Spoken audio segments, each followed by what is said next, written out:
Boa noite! Tudo bem? Seja muito bem-vindo. Hoje eu quero conversar com você sobre um assunto bastante relevante, né?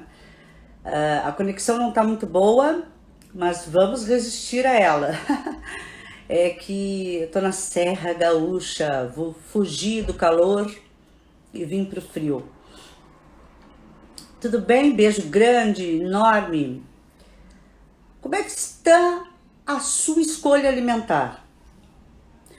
Vou fazer uma pergunta mais provocativa. Você é o tipo de nutricionista que impõe ao seu paciente o seu gosto ou o seu entendimento? Porque o que acontece? Muitos profissionais idealizam a dieta ideal a partir da avaliação dos componentes alimentares. E aí a gente tem que parar e pensar, né, gente? Claro, a bioquímica, o metabolismo são muito importantes. Sem dúvida nenhuma, são essenciais, não só importantes. Mas pensa comigo, acompanhe o meu raciocínio. Se você tem um paciente diabético, você tem que pensar na seleção de carboidratos, concorda? Mas não é só índice glicêmico. Eu tenho que pensar no magnésio, eu tenho que pensar no cromo, que é imprescindível, inclusive, para o controle e uso da glicose. Então, a bioquímica continua sendo essencial para compreender o desenvolvimento de um protocolo nutricional. Mas não é só o componente alimentar. Macronutrientes, energia, fibras são imprescindíveis para que a gente compreenda o efeito do alimento no nosso organismo. Então, eu ter a compreensão do índice glicêmico, carga glicêmica, é imprescindível. Sim, principalmente se houver uma patologia de base, eu ainda considero essa premissa. Mas existem outras variáveis que são importantes para a gente considerar. Então, de novo, o nutricionista, sem dúvida, ele estuda o efeito do alimento no organismo. Mas esse efeito não é só bioquímica. Claro, e eu volto a defender, né? Meu mestrado e doutorado foram na área, a minha paixão é bioquímica. Mas hoje não é à toa que eu estudo neurociência e comportamento. Isso é muito importante. O prazer, o sabor. E aí a provocação da live de hoje. A formação da escolha alimentar. Você sabia que já existem estudos relacionados à genética associados a paladar? Nós herdamos o paladar, parte dele. O restante nós formamos o paladar a partir das experiências que nós temos. Por isso que é tão importante, principalmente, os pais insistirem nas experiências com as crianças. É imprescindível, gente. Agora, essa experiência não é experimentar um pedaço e deixar. Experimentei, não gosto. Mas é experimentar de diferentes formas. Então, por exemplo, vou contar casos clínicos, né, histórias reais. Aquele paciente que detesta banana. Você pode colocar uma banana cozida com cacau ou até Nescau. Eu sei, Nutris. Nescau, que horror, é 75% açúcar, é um alimento processado. Mas me acompanha. De repente, esse paciente, ele tem o hábito do Nescau e não come fruta. Olha que legal, eu vou usar o hábito dele. Eu sempre ensino uma coisa chamada fatores pró-pro. O nutricionista deve avaliar os fatores promotores de saúde e os fatores promotores de doenças. E o equilíbrio entre esses fatores pró-pro é que define nosso estado de saúde. Então, ó, a Carol aqui já gritou, eu amo Nescau. É isso aí, então com certeza eu vou ensinar esse paciente a usar um Nescau mais saudável. Não é Nescau, é cacau misturado com açúcar e canela e fica super saboroso. Uma dica que eu ensino muito é colocar o favo de baunilha dentro do pó de cacau e misturar com açúcar. Fica bem saboroso. Mas vamos trabalhar com aquela ideia inicial. Aquele paciente que nunca comeu fruta, tem o hábito formado, tem o paladar definido por herança e por experiências. E aí você prepara a banana com cacau, açúcar, pode colocar um amendoim crocante por cima, como chama? Cereal matinal, pode colocar mel, pode fazer com cacau e mel, enfim, fica hiper saboroso. Pode fazer a banana esmagadinha com canela e sorvete, servir com sorvete. Pode fazer um bolo de banana, pode fazer uma vitamina, leite batido com banana. Olha quanta coisa, pode fazer uma banana milanesa. Viram quanta coisa? Então, assim, a escolha, ela é um resultado, isso é muito importante o nutricionista entender. Não adianta a gente perguntar, você come isso? Se o paciente come muita fritura, se o paciente come muito alimento processado, industrializado, ok, não é o ideal. Mas quando a gente trabalha com pessoas e não casos clínicos prontos, que a gente vai escrever sobre a pessoa, mas quando a gente vai acolher e tratar realmente uma pessoa, a gente experimenta e nem sempre, aliás, a gente não parte desse pressuposto ideal. Isso é um raciocínio importante. Primeiro eu avalio fatores pró-pro, promotores de saúde e promotores de doença. Avalio o equilíbrio entre eles e aí eu faço experiências. Quem disse que eu tenho que comer banana de uma forma só ou ela natural? Existem preparações que nem fica o gosto da banana. Por exemplo, você já comeu pão com banana? Eu sei, você vai achar de outro mundo, né? Diz aí pra mim, já comeu? Sim ou não? Conta pra mim isso. Essa experiência maluca que eu tô trazendo. Mas é muito comum passar Nescau no pão, polvilhar o Nescau no pão, por fatias de banana e fazer sanduíche para criança. Pelo menos aqui no sul é uma alternativa. Pode ser que dê certo. Eu adoro, amo sanduíche com banana. Claro que eu não uso Nescau, mas eu adoro pão com banana. Adoro. Ok, talvez você não goste, não tenha a experiência, então não leve a fazer essa escolha. Porque você não conhece o sabor, porque você não tem essa experiência, não significa que ela seja ruim. Ai, que legal, Márcia. Você é da onde? Eli, você come? Ai, eu adoro. Adoro, gente. É muito bom, realmente, né? Só vocês? Ah, mas é gostoso. Então vamos lá, vamos entender esse processo. Eu posso pôr banana no sanduíche, eu posso pôr a banana no recheio de pastel. Banana com goiabada. Fica uma delícia. Eu faço um recheio de pastel assado no forno com banana e goiabada. Eu não estou aqui vendendo gastronomia. Eu quero que vocês comecem a provocação sobre as diferentes alternativas que nós temos. E as alternativas são inúmeras. Posso fazer pratos salgados, pratos doces. Por exemplo, eu adoro... Você pode caramelizar o açúcar numa forma de bolo, carameliza o açúcar, coloca fatias de banana.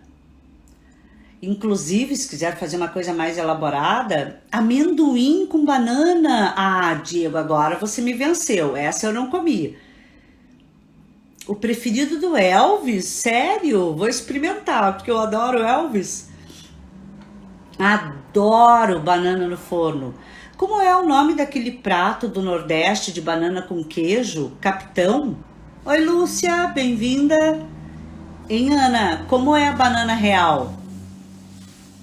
Eu adoro banana assada, né? Acho que é Capitão que chama, que é banana com canela, chocolate, queijo assada no forno. Cheguei a salivar. É uma delícia, né? Então fazer recheada, tudo isso é muito gostoso, gente, é muito saboroso. Então, o que nós estamos discutindo? Alternativas do uso daquele alimento, não é a frequência, são alternativas. Então, o nutricionista, quando vai trabalhar com escolhas, ele deve pensar nas alternativas de preparação. A nutrição clínica, ela é casada com a gastronomia. Porque se eu não souber dar soluções aos meus pacientes, se eu não tiver criatividade para propor essas soluções, vai prejudicar o seu trabalho. Olha, a Carol tá dando a ideia de farofa de banana, excelente lembrança. Por que as pessoas só fazem farofa de banana no Réveillon? Em festas? Por que eu não posso fazer uma farofa de banana no dia a dia?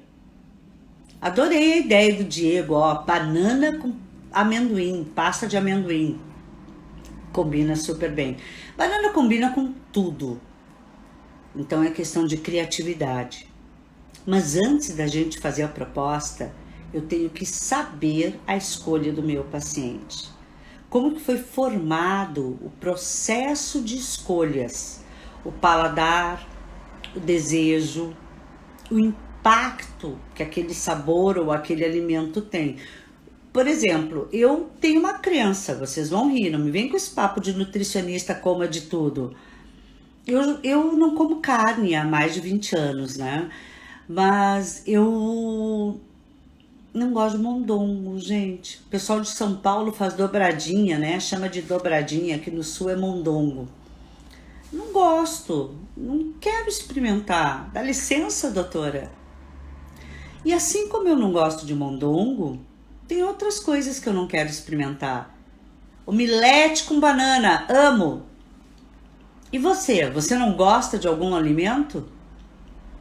Conta aí pra mim. Quais os alimentos que você realmente não consome? Que não adianta eu inventar experiências diferentes porque você não vai experimentar. A Ana tá aqui sugerindo banana real, temos a massa tipo de pastel. Ah, isso eu faço, com banana dentro. Isso mesmo, eu faço. E aí ela pode ser frita ou assada e depois passo o açúcar com canela. Faço muito, adoro. Bem lembrado, Ana. Bem lembrado. Inclusive, tem um enroladinho de salsicha, que é bem comum. A gente faz enroladinho com banana. Fica uma delícia. Muito gostoso. Muito gostoso. A massa de pastel, aquela manteigada. Ai, gente, como chama? Folhada? Massa podre. Também fica bem gostoso, né? Almeirão. Uau, Isabel. O que vocês não comem? Conta aí pra mim, que não adianta. Ah, folhada, isso mesmo. Obrigada, Ana. O que vocês não comem? Eu não como mondongo. Não me venha com criatividade de nutricionista, nem me dando ordem, porque eu não quero experimentar, gente. Entenda isso. Existem limites, que não é uma questão de criatividade ou poder de negociação do nutricionista. É uma questão de respeito. E isso tem a ver com as nossas escolhas alimentares. Aliás, Hoje eu não como nenhum tipo de carne, mas olha, minha mãe fazia dobradinha com feijão branco, né? Mondongo com feijão branco. Cozinhava dias. Eu lembro até do cheiro. Ui, me repugnou só de lembrar daquele panelão, aquele cheiro. Ok, você vai dizer, sua louca, Vanessa, isso é uma delícia. Que bom que a gente tem gostos diferentes. Que bom que nós não escolhemos as mesmas coisas. Fígado, de jeito nenhum. Ah, não come jiló. Jiló tá vencendo. Já teve 2 aí. 2 pessoas já reclamaram de jiló e 2 de fígado. O Audi também não come mondongo. Beijo grande, meu querido. Viu? Todo mundo. E diz pra mim, Audi, se eu ensinar a ferver, porque eu lembro disso, né? Minha mãe fervia para tirar o cheiro, o sabor, todo mundo elogiava. E eu acredito, gente, que deve ficar uma delícia. Mas eu não gosto, não quero experimentar. Então eu tenho um limite. Ó, a Juliana, oi Ju, sua linda. Tudo bom, meu amor? A Ju tá dizendo que adora jiló e mondongo. Jiló eu adoro. Maxixe, que também é amargo, adoro. Adoro jiló fritinho, gente. Só faltou uma gelada. Isso, Márcia, perfeito. Respeitar as preferências individuais. Mas é aí que vem o pulo do gato. Aí alguém comentou aqui, né? A Semira. Ô, Semira, Miss, como vai? Nada de buchada, rabada, panelada. Aí o bicho vai pegando, né? Eu acho que foi rabada que eu experimentei. É uma mistura só de tudo que é coisa. Fígado com suco de laranja? Não, para. Maxixe, para! Adoro!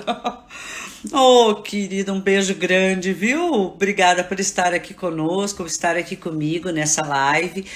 Então, assim, ó, a gente está discutindo sobre preferências. Oi, Robert, tudo bom? Cláudia, Cíntia, jiló com couve de Bruxelas, quiabo com bastante baba. Ai, você tá me deixando com fome. Muito bom. Boas escolhas, isso mesmo. Isso são escolhas. E as escolhas, elas não são conscientes. Parece que nós estamos conversando sobre aquilo que a gente gosta. Mas quando a gente estuda comportamento e neurociência, acredite, não são escolhas conscientes. Muitos fatores ativam o nosso cérebro, a nossa mente, trazendo lembranças.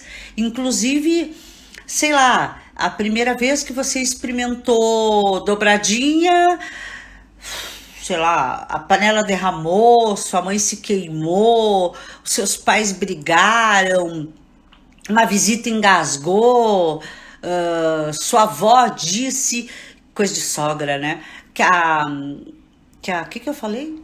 Não é a rabada, é a dobradinha da sua mãe era muito ruim e você ficou com a lembrança. Comida é memória viva. Assim como a gente fala de uma comida que pode repugnar, a gente pode falar de uma comida e sentir até o sabor, o cheiro, o cérebro, ao lembrar daquela memória, já vai até contrair o estômago, porque ele já libera neurotransmissores. Você vai salivar mais, porque você adora aquela comida, ou repugnar, porque você detesta aquela comida. Percebe?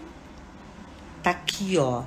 Grande parte das nossas escolhas estão aqui.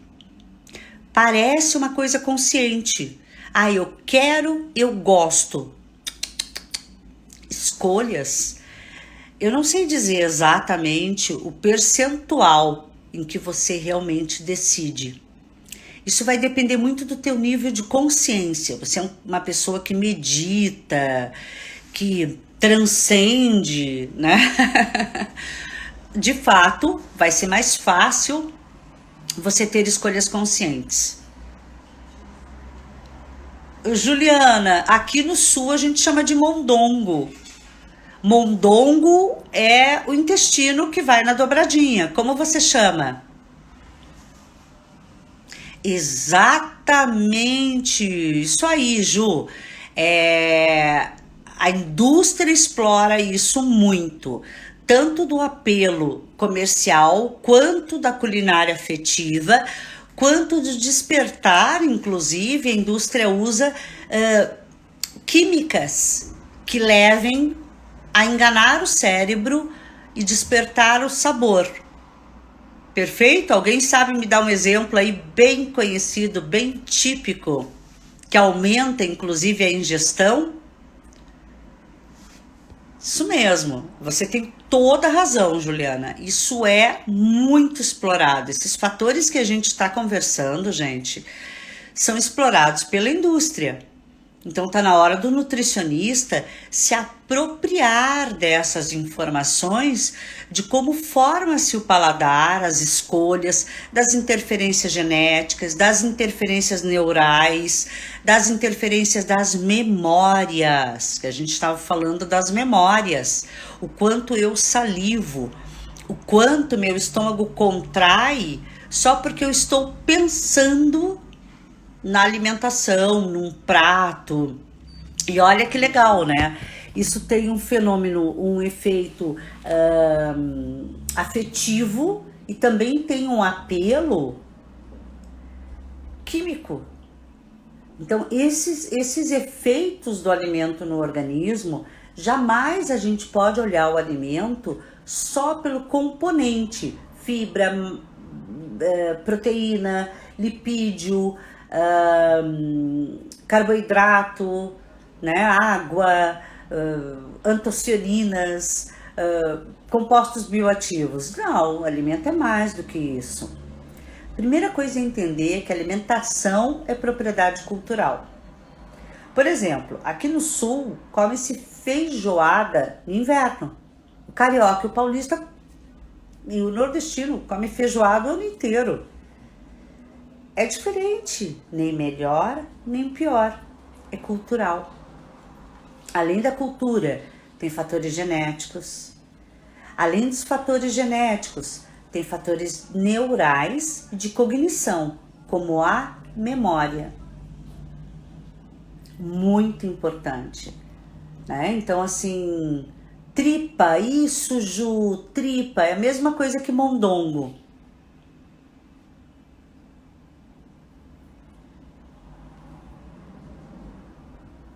Isso, Ju. A Ju trouxe aqui, ó, vou ler pra gente, né? A Ju comentou, né, que ela vem pensando muito nisso, que a gente deveria explorar mais esse efeito neural, neurológico, de memória, de cognição, enfim, de prazer, na alimentação saudável. E que aí as pessoas teriam realmente escolhas melhores e gostos melhores. E tudo é hábito. Tudo é hábito. Por exemplo, hoje eu tentei experimentar, eu tô na Serra Gaúcha, né? Eu tô em Canela. E eu tentei experimentar aí uma coisa que eu não comia há muito tempo. Gente, é incrível. Não foi. Não foi. Primeira coisa que eu fiz é alguém quer, porque eu não consegui. Perdi a memória, né? Então isso aí, Ana Paula, memória afetiva também. Mas a memória, ela é formada por experiências recentes ou do passado. A memória, ela também é aprendida. A memória é aprendida. Nós ensinamos o nosso cérebro a partir do que eu falei anteriormente, das chamadas experiências. E isso tem que trazer para o consultório. Não é perguntar o que você come, mas como você prefere o seu café da manhã. E entender o que significa para o paciente. Ju, memórias, alimentos de verdade. Vamos lá. Alimento de verdade pode ser um salgadinho Cheetos. Porque a partir do momento que você cheira, mastiga, as pessoas, o cérebro entende que você está comendo alimento de verdade.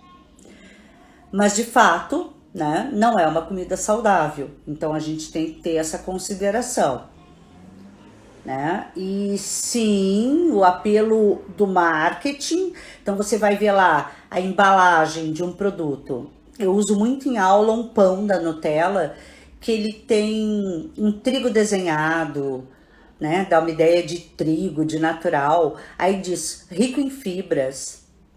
Uau, é um apelo comercial.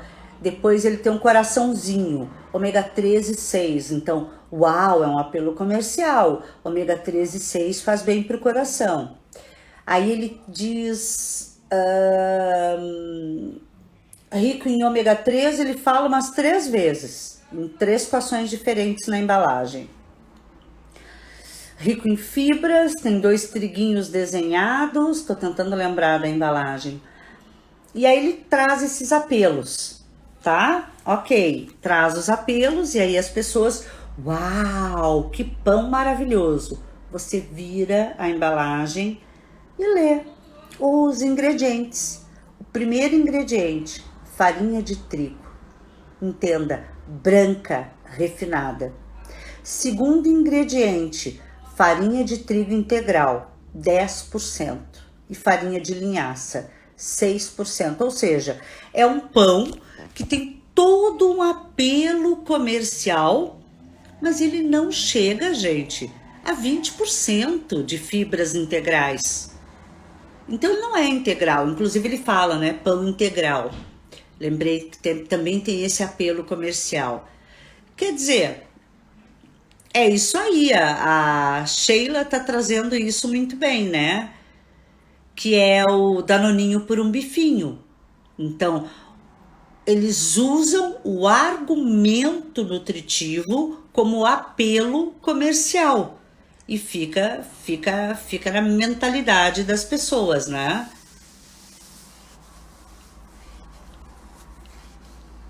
Ô, Rose, bucho, eu acho que é a mesma coisa que mondongo, não é não? É tripa. Bucho, mondongo, tripa. Isso, Márcia. Márcia deu uma contribuição, inclusive eu falo, Márcia, quando eu vou dar aula de sistema digestório, eu falo onde começa a digestão. E nutricionista responde, na boca. Fase cefálica, começa no cérebro. Por isso é tão importante a gente trazer essa consideração. Muito legal sua contribuição, obrigada. E isso, apelo nutricional, eles usam o apelo nutricional comercialmente. Então fala, faz bem para isso, é rico em aquilo. E aí mais uma crítica, tá? Quando tu pega, quem faz pão caseiro, você já fez pão caseiro? Digita sim ou não aí. Eu adoro fazer pão. Pão, gente, para 600, 700 gramas de farinha, a gente coloca 50 ml, no máximo 80 ml de gordura. Claro que varia com a receita, né? É ou não é, Isabel? Óleo vai super pouco para fazer pão. O que eu quero dizer com isso? Então, se eu tenho um pacote de pão, quando eu como uma fatia, 2, qual é a concentração de ômega 3? Minúscula.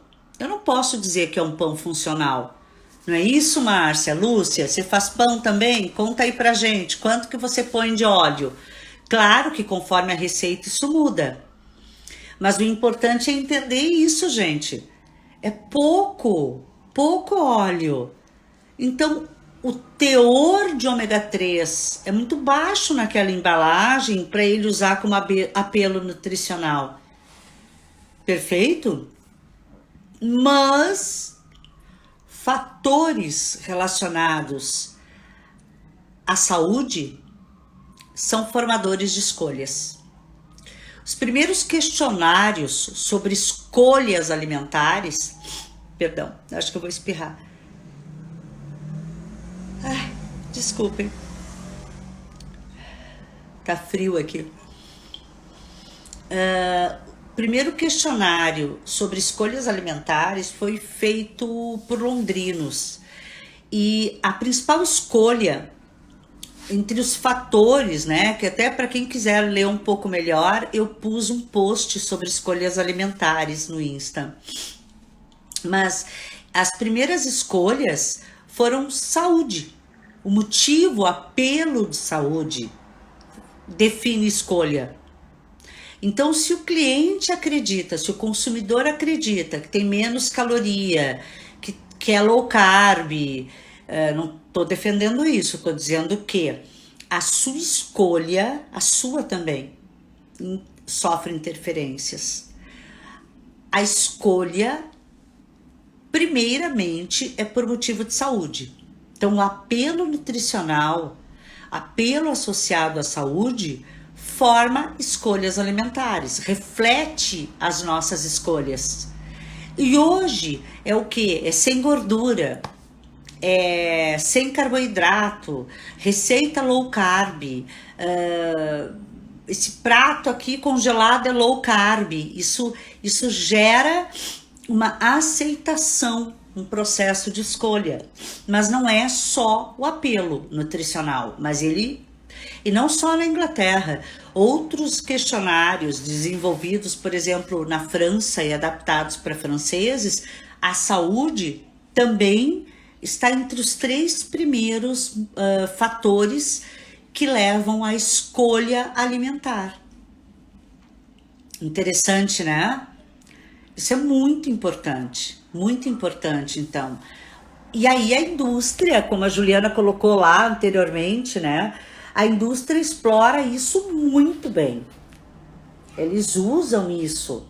Ai, ninguém me falou qual era um dos compostos aí que eu comentei, que é muito utilizado. Isso, que ativa neurotransmissores, né? E aí auxilia a aceitação e o paladar. Hoje já existem também o estudo desses compostos. Então, a saúde é um dos fatores importantes, mas não só a saúde. Fatores culturais, memória, fatores econômicos, isso pesa muito. Pro bem e pro mal, eu diria. Pode parecer que sendo mais caro é melhor. Isso é uma ideia errada, inclusive de alguns colegas. Né? Você estudou, você pediu o laudo daquilo que vai prescrever, porque nem tudo que é mais caro é mais saudável. A criatividade é um dos fatores importantes. Apresentação, sabor, paladar, isso o nutricionista já sabe. Apresentação e sabor a gente sabe que interfere, mas como que forma o sabor? São questões que a gente tem que trazer para dentro da consulta, conversando, dialogando, explicando para o nosso paciente sobre as variáveis, os fatores que interferem no processo da escolha. Se você justifica, já disse isso em outra live, já publiquei no Insta, se você diz o porquê, você causa engajamento e motivação do seu paciente, dá sentido para a explicação e faz com que ele se envolva no resultado. Não adianta dizer coma porque é saudável, você tem que explicar. Isso além de ser um sinal de respeito e de inteligência, é um sinal de alento, de acolhimento. E isso não é opinião. Tem estudos em neurocomportamento que mostram isso. Quando você explica o porquê, dá sentido, contribui com a sua argumentação. Então não se usa mais como porque é saudável. Entender a formação do sabor, do prazer, do impacto financeiro, das escolhas alimentares como um todo e os fatores que envolvem as escolhas. Isso é extremamente importante para que você traga para o consultório. Lembra uma coisa, gente, eu sempre falo isso, é sobre o outro, não sobre você. O que eu quero dizer com isso? É sobre o seu paciente, caramba, e não sobre o quanto você sabe de nutrição. Isso não é uma prova oral. A Sheila contribuiu aqui lindamente. Isso aí, gatinho, eu também penso isso. Muitos colegas entram no modismo. Light. A minha geração pegou o modismo do light diet. Eu também passei por isso. Até que eu fui estudar e entender. E hoje eu defendo piamente. Alguns produtos são piores a versão light. Por exemplo, requeijão, que eu sempre falo mal, né? Quem já foi meu aluno sabe. Requeijão. Eles tiram a gordura e põem um substituto de gordura, que tem maior índice glicêmico. Não é qualidade quando eu faço isso, mas a gente entendia que por ser light era mais saudável. Olha que ideia errada. A piada de hoje é: coma light, fique mais obeso. Porque a população americana come light diet há muitos anos e continua acima do peso. Ju, quem foi meu aluno, o requeijão entrega, né? Mas não só o requeijão, por exemplo, eu falo bem do pão francês. Parece uma abominação falar de pão francês. Que coisa chata, gente. Os nutris policiais aí, né?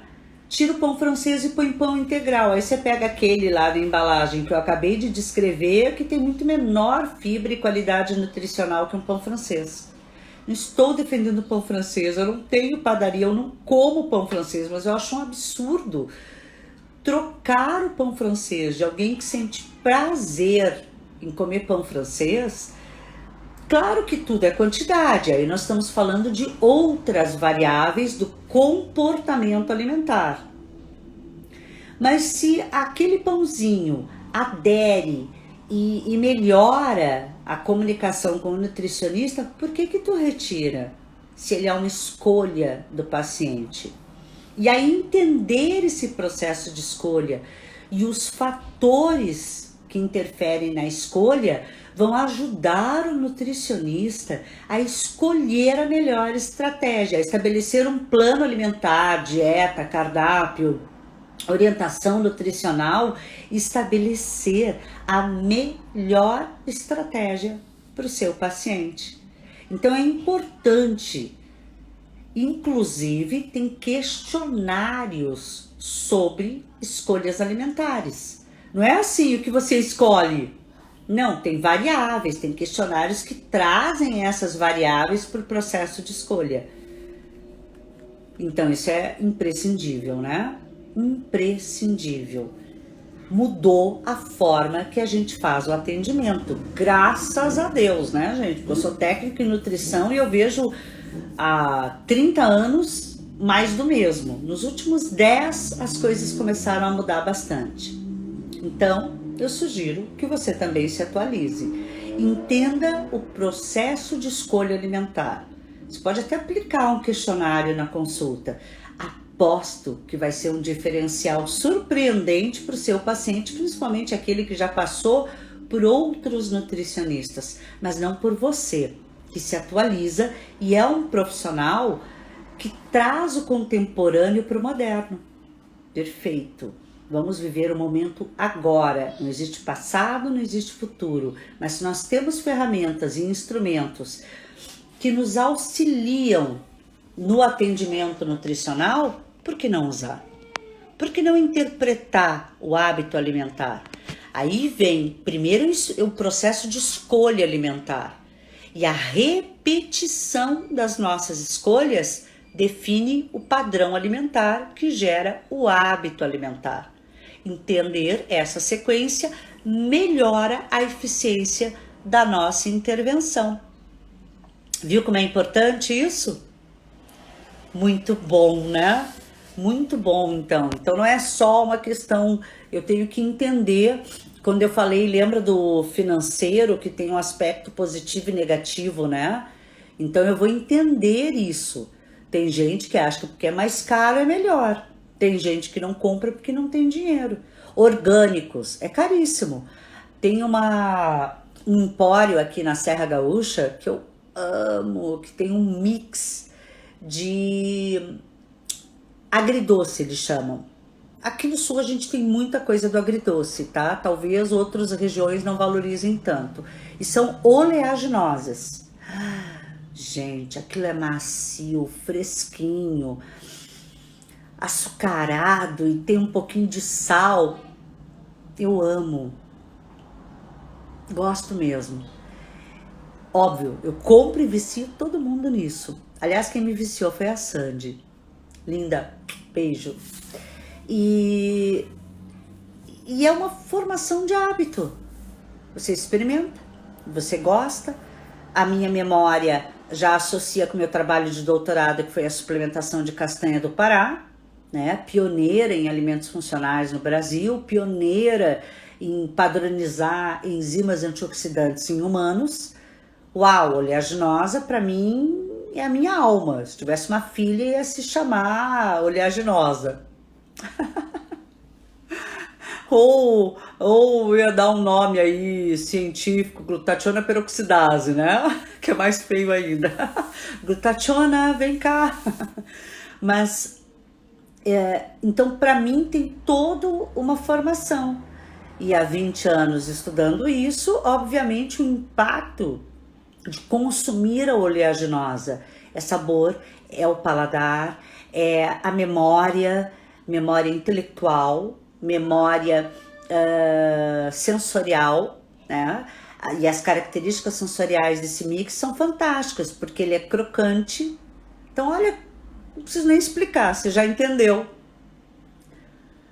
Concordo com a forma pavorosa que tratam o pão francês. E muitas vezes trocam por escolhas pouco inteligentes, isso mesmo, que não são aderidas pelo paciente, ou pior, causa um sentimento de culpa nele.